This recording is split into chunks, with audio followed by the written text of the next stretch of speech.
Bienvenue à toi dans ce nouvel épisode de Celle qui suit. Aujourd'hui, j'ai envie de te proposer un épisode où je vais t'inviter à reconsidérer ce que tu appelles un échec, à observer les histoires que tu te racontes et à voir ce qu'elles ont créé en toi. Donc je t'invite à respirer un instant. Peut-être que ces derniers temps, tu t'es sentie perdue, fatiguée, douteuse. Tu avances, mais sans vraiment savoir dans quelle direction.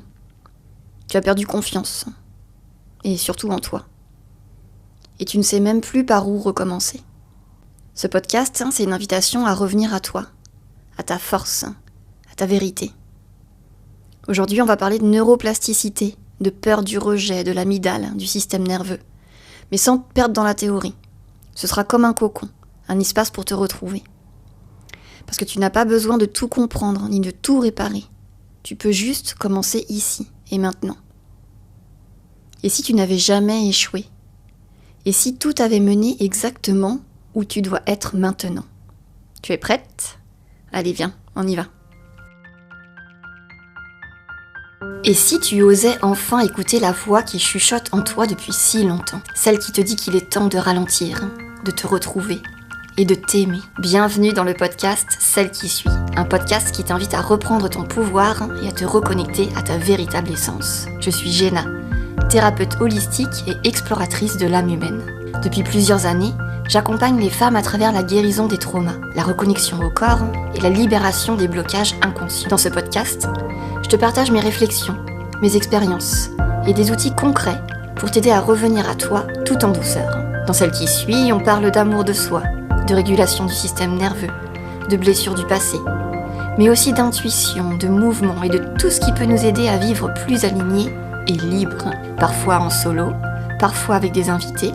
Je t'invite à un voyage intérieur pour explorer ta vérité, au-delà des injonctions et des croyances limitantes. Alors si tu ressens l'appel de cette reconnexion à toi, abonne-toi au podcast et rejoins-moi chaque semaine pour une nouvelle exploration. Il y a des moments dans la vie où la confiance, elle s'effrite sans prévenir. Il y a même des moments dans la vie où tu te rends compte que tu n'as pas du tout confiance en toi, qu'à un moment donné, tu avais confiance en toi et que tu sais pas ce qui s'est passé, tu n'as plus confiance en toi. Souvent, ce qui s'est passé, c'est les expériences de la vie. Alors, tu continues d'avancer, mais tu sais plus trop ni pour qui ni pourquoi. Aujourd'hui, je te propose de faire une petite pause et de revenir à toi. Un peu comme si on voulait réécrire l'histoire.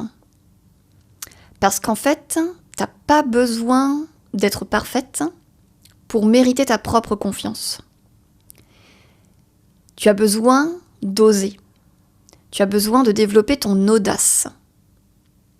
Et c'est ça qui va te permettre d'acquérir petit à petit de la confiance en toi. Donc peu importe d'où tu pars, que tu aies un petit peu confiance en toi, pas du tout, beaucoup, passionnément à la folie, confiance en toi. Peu importe de ton niveau de confiance en toi en ce moment quand tu écoutes cet épisode, on peut l'augmenter. Et je vais essayer, à travers cet épisode, de te donner des clés de compréhension, de te poser des questions, de te donner des pratiques pour construire la confiance en toi petit à petit, brique par brique.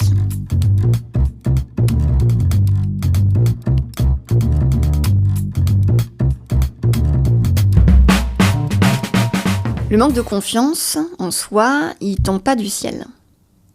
Il arrive par petites touches, avec un mot de trop, avec un regard bizarre, avec une comparaison. Et souvent, ça se produit pendant l'enfance. Parce que la confiance en soi, elle repose en partie sur le circuit de la récompense dans le cerveau. Quand, pendant l'enfance, tu as eu des retours positifs, que ce soit dans des projets sur lesquels tu te lançais, que ce soit des activités sportives, artistiques, musicales, plus on t'a valorisé pendant ton enfance, plus tu as appris à développer ta confiance en toi.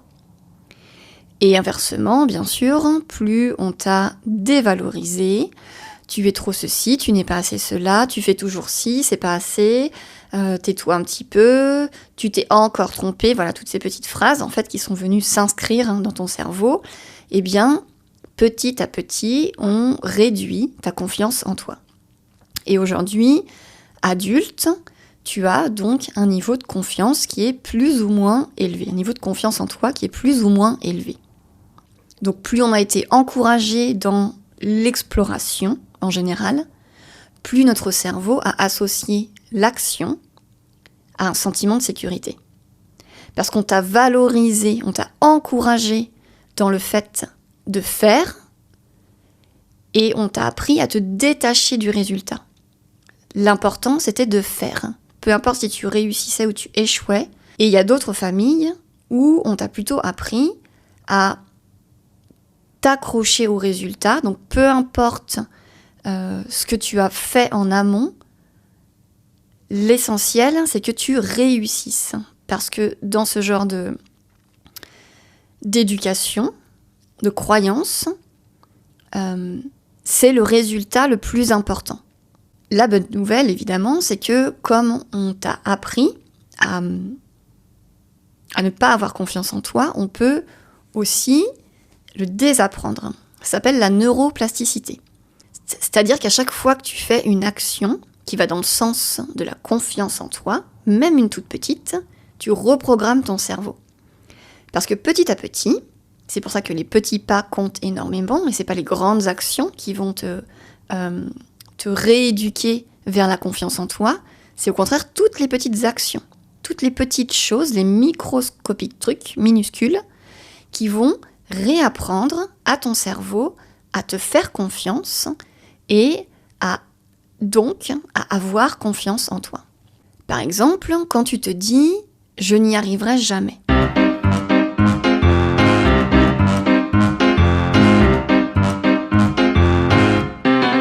Eh bien, pose-toi la question. Est-ce que c'est ma voix qui parle ? Ou est-ce que c'est une peur d'échouer, de réussir ? Est-ce que c'est un parent, quelqu'un de mon entourage, qui s'exprime à travers ma voix, une croyance de quelqu'un de mon entourage ? Ou est-ce que c'est une blessure ancienne ? La blessure de rejet, la blessure d'humiliation, la blessure d'abandon. Quand tu te dis « je n'y arriverai jamais », je ne suis pas assez, qui s'exprime. Parce qu'une pensée, elle devient vraie que si tu y crois. Et tu peux la remettre en question à tout moment. On sait aujourd'hui que les pensées négatives répétées, elles activent l'amygdale, la zone du cerveau qui est liée à la peur. Ce que tu peux faire, c'est que tu peux apprendre à écrire. Tu peux apprendre à repérer tes pensées automatiques, les écrire sur du papier. Déjà, ça les éloigne de toi, tu les poses dans la matière, donc elles sortent de ton esprit d'une certaine manière, et elles viennent s'inscrire dans la matière. Et tu peux t'amuser à les transformer sur le papier. Pour revenir sur mon exemple, plutôt que de te dire « je n'y arriverai jamais », tu peux te dire « quelles actions je dois mettre en place pour arriver à la première étape de ce que je veux faire. »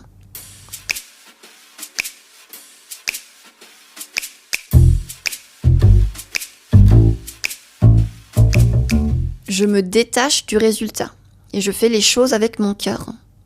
Peu importe le résultat, le plus important, c'est que j'ai essayé. Et au lieu de te dire « j'ai échoué », tu peux plutôt te demander qu'est-ce que j'ai appris sur moi, quelles sont mes limites, quels sont mes besoins. La psychologie positive, elle nous montre que cultiver une vision orientée vers l'apprentissage et non la performance, elle renforce la résilience et elle réduit les symptômes anxieux. C'est ce qu'on appelle le growth mindset, l'état d'esprit de croissance. C'est-à-dire que, encore une fois, on se focalise sur l'expérience, sur le chemin, et on se focalise plus sur le résultat.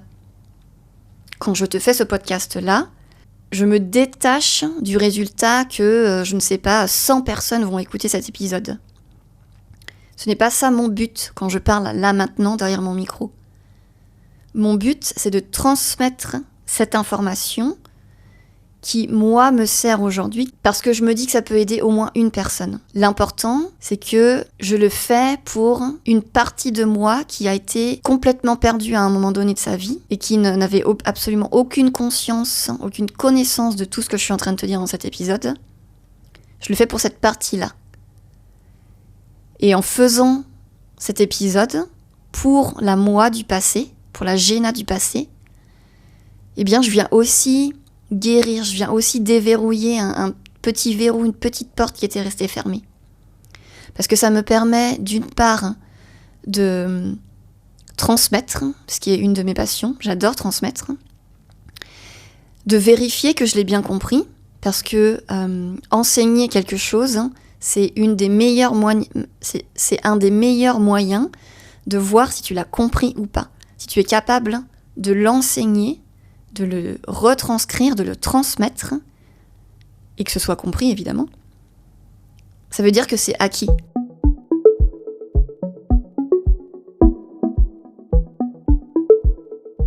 Et là, je viens de créer un réseau neuronal, un nouveau réseau neuronal dans mon cerveau. Parce que le cerveau, il est plastique. Et donc, de la même manière qu'il apprend plein de croyances limitantes, plein de bullshit de l'enfance, les traumatismes, les blessures, les peurs, voilà, les conditionnements.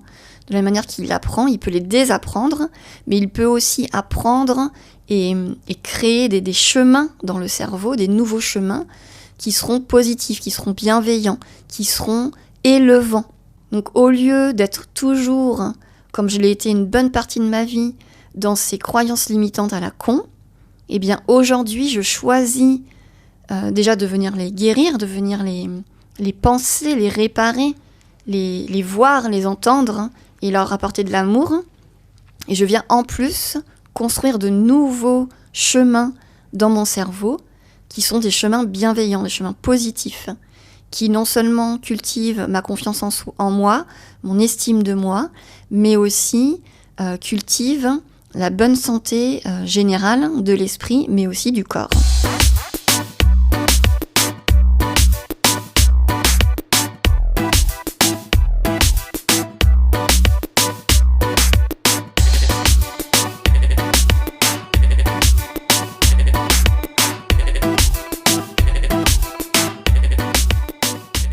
Donc il faut que tu apprennes à transformer ton discours interne. Au lieu de tout le temps te blâmer, au lieu de tout le temps te dire « j'ai échoué, je suis trop nulle, j'y arriverai jamais, je ne suis pas assez forte, c'est toujours sur moi que ça tombe », parce qu'il y a aussi parfois une position victimaire aussi, dans laquelle on aime bien se complaire quand on n'a pas confiance en soi. C'est de toujours être celle sur qui ça tombe. C'est beaucoup plus difficile, se dire que c'est beaucoup plus difficile pour soi que pour les autres. Et stop à ce discours interne d'échec, en fait, qui ne nomme tout ce qui va pas, mais qui ne nomme pas ce qui va. Stop, stop, stop, stop, stop, stop.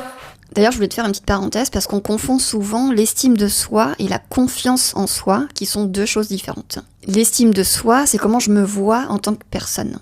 C'est la valeur que je me donne, le regard que je porte sur moi. Est-ce que je me sens digne ? Est-ce que je crois que je mérite l'amour, l'attention, même quand je fais rien d'exceptionnel ? Alors que la confiance en soi, elle est plus ponctuelle, elle est plus contextuelle. C'est ce que je me sens capable de faire ici et maintenant.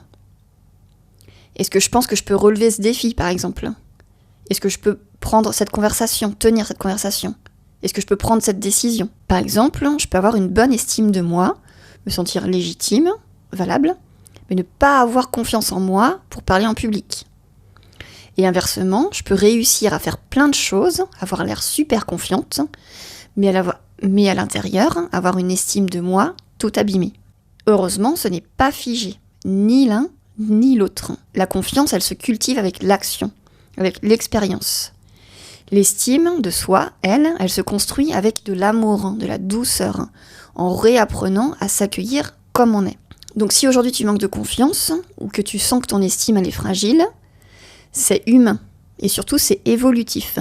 Il n'y a rien de cassé en toi. juste des endroits qui demandent un peu plus de lumière, un peu plus de présence. Personnellement, une technique que j'aime beaucoup quand mon mental s'emballe et que j'ai une grosse perte de confiance ou d'estime de moi, je reviens dans mon corps. Mon corps, c'est comme une encre. Et il y a une technique que j'aime beaucoup, c'est la technique de revenir dans ces 5 sens. Revenir dans l'instant. On sort du mental et on entre dans l'être. Et la science nous montre que les pratiques de pleine conscience, comme la respiration consciente, le scan corporel, activent le système nerveux parasympathique. Et comme je te l'ai expliqué dans l'épisode précédent, le système nerveux parasympathique, c'est celui qui te calme et te régénère. Donc, tu reviens dans tes sens. Qu'est-ce que je vois ? Qu'est-ce que je sens comme odeur ? Qu'est-ce que je goûte comme goût ? Qu'est-ce que je peux toucher ? Et qu'est-ce que je peux entendre ? En fait, je te parle de ça parce que moi, par exemple, comme je te disais encore une fois dans l'épisode précédent, je déteste parler en public, même si je me fais, je guéris ça. J'allais dire, je me fais soigner. C'est un peu le cas, mais bien que je ne sois pas malade. Mais disons que j'améliore ce truc-là dans ma vie, mais c'est pas complètement soigné, c'est pas complètement terminé. Ça fait partie de moi. Et donc, j'ai besoin d'avoir des techniques rapides qui me font revenir en moi tout de suite, immédiatement, avant que j'ai besoin de parler en public, par exemple. Donc, il y a revenir à ces 5 sens. Et il y a aussi une technique que j'adore qui fait travailler les ondes alpha. Donc, pareil, qui calme ton nerf vague, cette fois-ci, qui l'active plutôt. C'est le chant. Et attention, ce n'est pas un chant, je ne suis pas du tout une chanteuse. C'est chanter sur le la. Donc, je vais faire la. Attends, je crois que c'est plutôt la.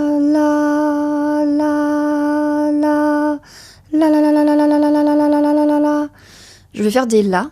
C'est un peu con, mais ça marche. Et ça marche avec les la.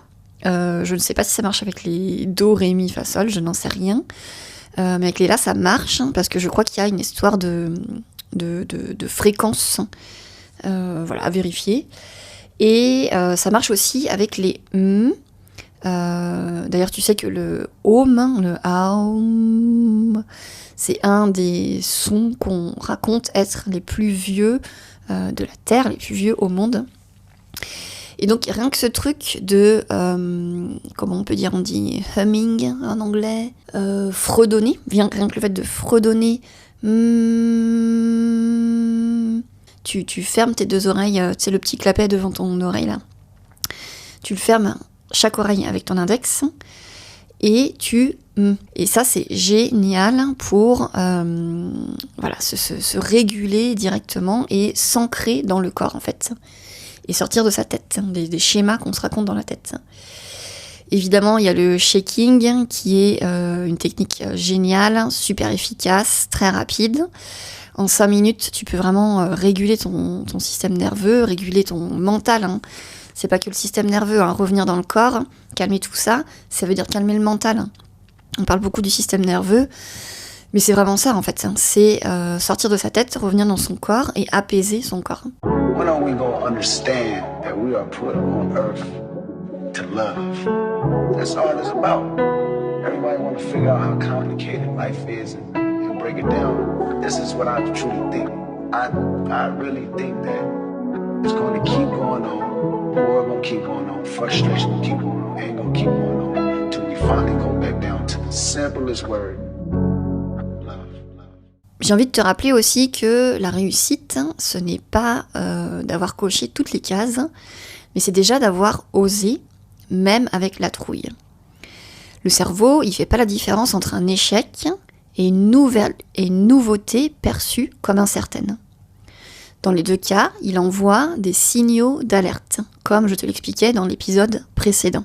Donc, que tu vives vraiment une situation d'échec, ou que tu es en train de t'imaginer que tu vas potentiellement vivre une situation d'échec si tu te lances dans ce projet, par exemple, eh bien ton cerveau ne fait pas la différence entre les 2. Donc, autant avoir des pensées positive, autant entraîner son cerveau à penser de manière constructive, et donc sécréter les bonnes hormones, plutôt que se faire du mouron, comme disaient nos grands-mères, pour rien, alors que ce n'est pas encore arrivé, et que tu es sûrement dans l'anticipation que les choses aillent mal. Pourquoi ne serais-tu pas dans l'anticipation que les choses aillent bien ? Pourquoi on ne fait pas ça ? Pourquoi naturellement on va tout de suite vers le mal ? Pourquoi on ne peut pas aller naturellement vers « ça va être génial, ça va trop bien se passer, ça va m'ouvrir plein de portes, je vais rencontrer plein de personnes ». J'en sais rien, moi je vais déménager, peu importe ton projet qui te porte en ce moment. Voilà, penser plutôt que tout va bien se passer, plutôt que tout de suite se mettre du poids, se rajouter du poids en imaginant tout ce qui pourrait mal se passer. Et bien sûr que sortir de sa zone de confort, c'est inconfortable, mais c'est bénéfique. Parce que tu stimules de nouvelles connexions neuronales. Tu ouvres des chemins, comme je te disais déjà au début de l'épisode. Donc en t'entraînant à penser positivement, tu ouvres des chemins dans ton cerveau, et donc tu permets à ton cerveau de grandir, de devenir plus mature. Et par la suite de prendre l'habitude de penser à tout ce qui pourrait bien se passer, plutôt que tout ce qui pourrait mal se passer. Et puis évidemment, je ne peux pas parler de la confiance, du manque de confiance en soi, sans parler de toutes les peurs que ça génère, puisque évidemment, qu'on ait eu une enfance valorisée dans nos actions ou pas, nous avons vécu forcément des traumatismes, des petits, des grands. Ça n'a pas besoin d'être de grosses choses. Le traumatisme, c'est simplement ce qu'on a vécu et qu'on n'a pas su traiter au moment où on l'a vécu. Et donc qui vient s'inscrire en nous, un peu comme quand je me cogne contre un meuble. Ça va faire un bleu sur mon bras. Le traumatisme, c'est ça. C'est la marque que ça va laisser. Et donc il n'y a pas besoin d'avoir un gros choc émotionnel pour que ça laisse une marque. Ça peut être quelque chose de tout petit, et même si tu te retrouves, admettons, un repas de famille, et quelque chose qui t'a traumatisé, que je ne sais pas, moi, ton oncle t'a dit à ce moment-là, quand t'avais 8 ans, ça t'a traumatisé et ça t'a créé une blessure, admettons la blessure de rejet. Tu pourras peut-être demander, admettons, faisons l'exercice, demandons à tous les membres de la famille qui étaient présents lors de ce repas. Les gens vont te dire, mais non, pourtant ce qu'il a répondu, c'était pas méchant, c'était pas grave. Oui, mais ce qui est important, c'est comment toi, tu l'as vécu. Ce n'est pas parce qu'il ne t'a rien dit de méchant à proprement parler que tu n'as pas pu le prendre comme une blessure et donc le vivre comme un traumatisme qui va nécessiter d'être guéri par la suite. Nous avons tous vécu des petits ou des grands ou des moyens traumatismes durant l'enfance qui vont générer des peurs quand on va grandir. Il y a 5 grandes peurs que l'autrice Lise Bourbeau nous explique dans son livre « Les 5 blessures qui empêchent d'être soi-même », où elle explore 5 blessures fondamentales vécues pendant l'enfance. La blessure de rejet, la blessure d'abandon, la blessure d'humiliation, la blessure de trahison et la blessure d'injustice. Elle explique comment ces blessures, elles vont influencer nos comportements, nos relations et nos rapports à nous-mêmes à l'âge adulte. Ce livre, il est souvent une porte d'entrée vers une meilleure connaissance de soi. Parce que justement, elle aborde avec des exemples concrets, c'est assez facile à lire, des choses dans lesquelles on peut tous se retrouver et des choses qu'on a plus ou moins tous vécues. On peut porter, donc si ça t'intéresse, je te mettrai le lien, enfin pas le lien, je te mettrai les références du livre. C'est vraiment un livre à lire qui est déjà une bonne introduction si tu as envie de commencer ce chemin introspectif. Donc, j'en reviens à la confiance en moi. Pourquoi je te parle de ce livre ? Parce que donc elle aborde les 5 blessures fondamentales. Il y en a d'autres, mais c'est les 5 plus importantes. Souvent, quand on va manquer de confiance en soi ou de manque d'estime de soi, c'est parce qu'il y a des peurs qui se jouent derrière. Il y a des peurs parce que ces peurs, elles viennent toucher des blessures de l'âme, ce qu'on appelle des blessures émotionnelles, des blessures de l'âme. Quand je te raconte la semaine dernière que je déteste parler en public, ça me fait très peur, ça m'a tétanisée pendant longtemps, parce que ça vient toucher une peur, et cette peur, c'est la peur d'humiliation. Pendant mon enfance, j'ai été très souvent la victime de harcèlement, d'agression physique ou verbale. Voilà, j'ai été beaucoup le souffre-douleur de mon école. Et puis au collège, ça s'est répété. Et donc, je me suis fait très souvent humilier. Donc, cette blessure d'humiliation, je la porte et elle vient se réactiver lors de situations ou d'événements ou avec certaines personnes, voilà, de manière ponctuelle. Ces blessures, évidemment, on ne les choisit pas. Elles apparaissent dans l'enfance, à des moments où on n'a pas forcément les mots, des outils, pour les comprendre ou pour les traverser. Alors on les renferme à l'intérieur. L'exemple que je te donne, c'est typiquement ça. Le fait aussi d'avoir fait de la lumière dessus, d'avoir fait de la thérapie, mettre des mots, et aussi explorer avec le travail de l'ombre, m'a aidé à pas vraiment me souvenir de ça, puisque je ne l'avais pas oublié, mais en tout cas à conscientiser que ces événements-là de mon passé, de mon enfance, ont inscrit quelque chose en moi qui vient perturber ma manière d'être et surtout ma confiance en moi et mon estime de moi à l'âge adulte. Et ça, ces blessures-là, elles sont importantes à comprendre dans son chemin d'élévation, de guérison, entre guillemets, parce que elles vont vraiment définir nos comportements à l'âge adulte. Une personne qui a vécu le rejet, par exemple, elle va souvent douter très fort de sa légitimité à exister, à prendre sa place. Quelqu'un qui a ressenti l'abandon peut avoir peur d'être seul, ne pas pouvoir compter sur les autres, et donc sur soi. Toutes ces blessures, si elles ne sont pas vues, reconnues ou accueillies, ça devient comme des filtres. C'est des histoires qu'on se raconte sans s'en rendre compte, et des phrases qu'on se raconte surtout. Je ne suis pas assez, je suis trop, je vais encore décevoir, je ne mérite pas mieux. Donc le but, ce n'est pas de s'en débarrasser. C'est d'abord de les connaître, de les reconnaître. Ah d'accord, j'ai cette blessure-là. Là, quand tu me dis ça, ça vient activer cette blessure-là.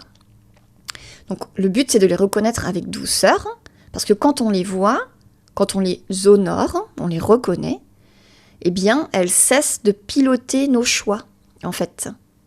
Le fait de mettre de la lumière dessus, de la conscience sur le fait que j'ai la blessure d'humiliation, eh bien, me permet de ne pas surréagir quand mon mari ne me dit pas bonjour le matin parce qu'il a trop la tête dans le cul et voilà, il n'a pas fait attention.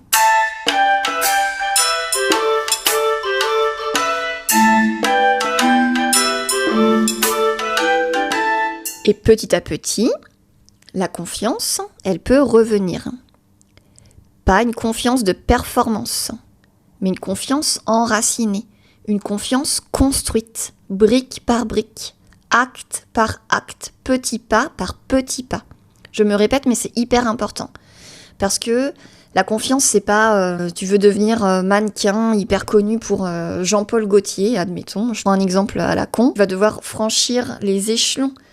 Apprendre à défiler, apprendre à marcher avec des talons, apprendre à porter des robes et à les porter, je veux dire, à avoir la posture qu'il faut aussi. Tu vas apprendre à te maquiller, à te coiffer, à te tenir, à te comporter, puisque tu représentes une marque, donc tu vas apprendre tout ça.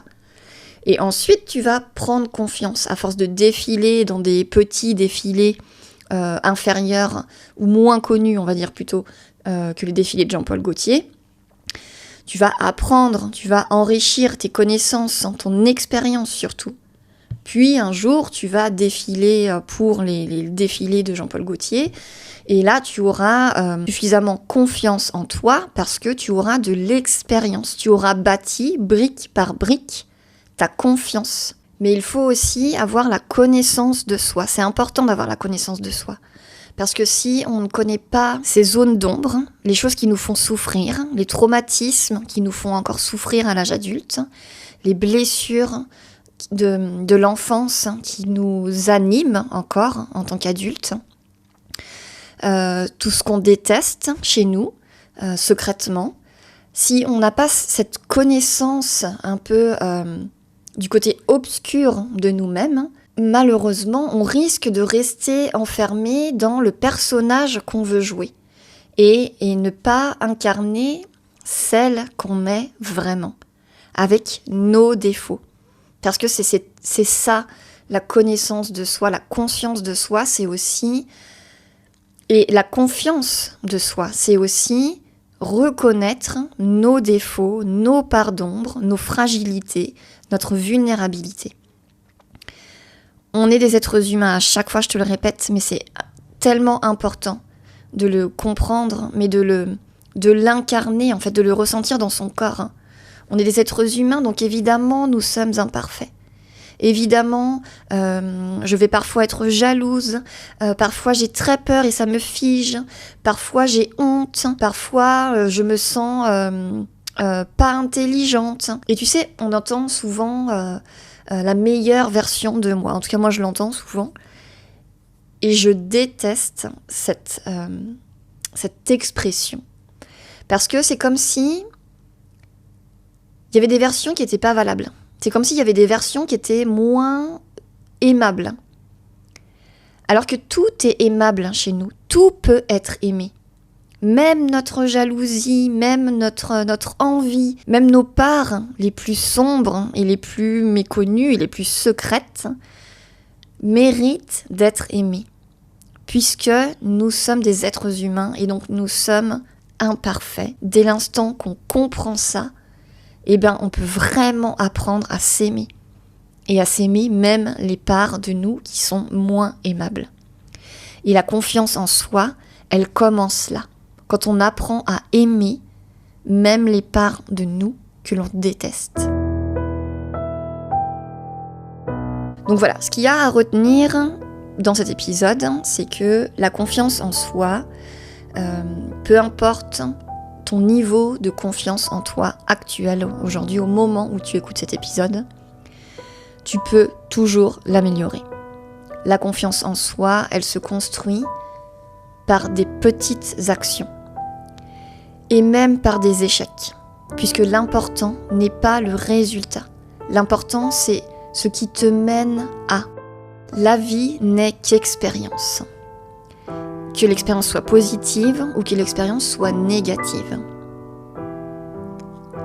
Si elle est positive, c'est super, t'es trop contente, t'as réussi, tu as obtenu ce que tu voulais, tu as réussi ton projet, tu as lancé ton projet, peu importe ce qui te fait rêver. Génial, t'as réussi, j'ai envie de dire, ok, ça s'arrête là. Si tu échoues, eh bien tu vas pouvoir voir tout ce qui t'a fait échouer, et c'est génial. Parce que tu vas pouvoir, en voyant ce qui t'a fait échouer, tu vas pouvoir le modifier, réessayer et peut-être réussir la prochaine fois. Et peut-être de nouveau échouer. Mais c'est pas grave. C'est génial en fait. Parce que c'est un apprentissage. Tu apprends à être sage. Et l'important, comme disent les grands maîtres, l'important ce n'est pas la destination, c'est le voyage qui compte. Tu sais, quand je me suis lancée en 2019, au début j'étais professeure de yoga. Quand je regarde aujourd'hui en arrière, évidemment mon offre, mon accompagnement, moi-même, beaucoup de choses ont évolué.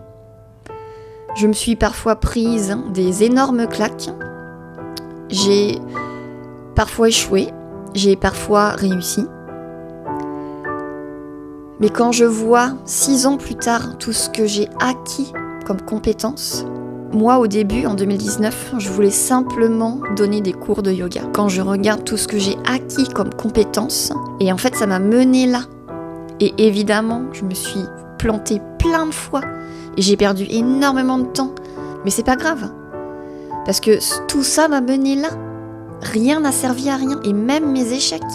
Si tu as envie d'essayer, si tu as envie de faire un premier pas, je t'invite à un atelier offert le samedi 21 juin, samedi matin, sur Zoom, pour te reconnecter à toi, pour apprendre des techniques, pour réguler tes émotions, pour apprendre à dire non, pour apprendre à avoir confiance en toi et en ton corps et en ce que tu ressens.